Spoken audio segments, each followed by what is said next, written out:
Hello and welcome back to Talk to Me in Tagalog.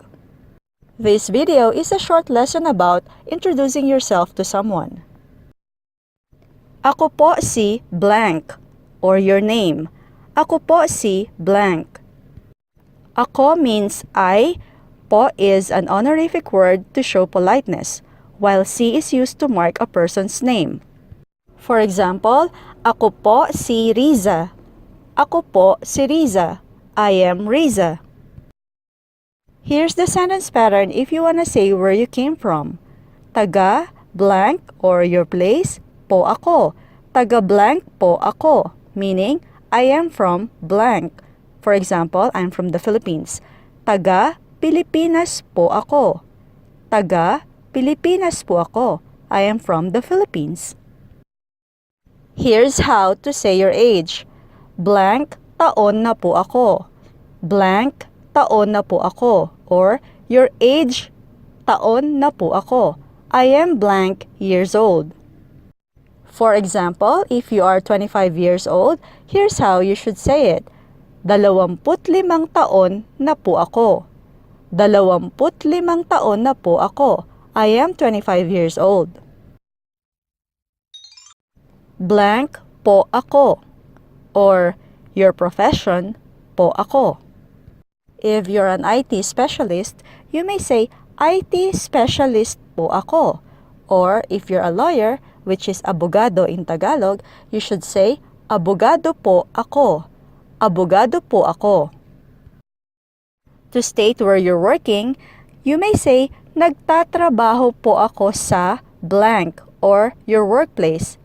Nagtatrabaho po ako sa blank or your workplace.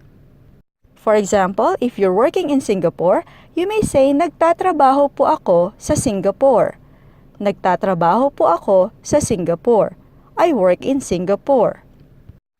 If you want to state the name of the company that you work for, you may also use the same sentence pattern.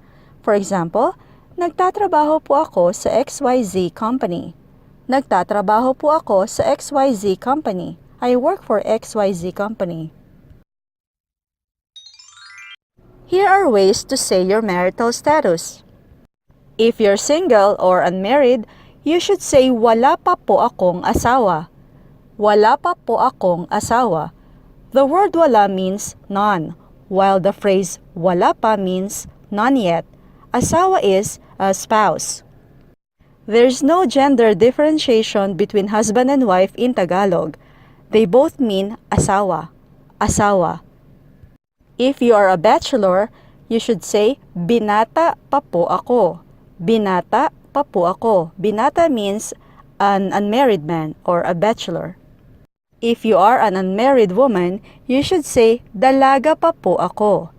Dalaga pa po ako. But if you're already married, you should say may asawa na po ako.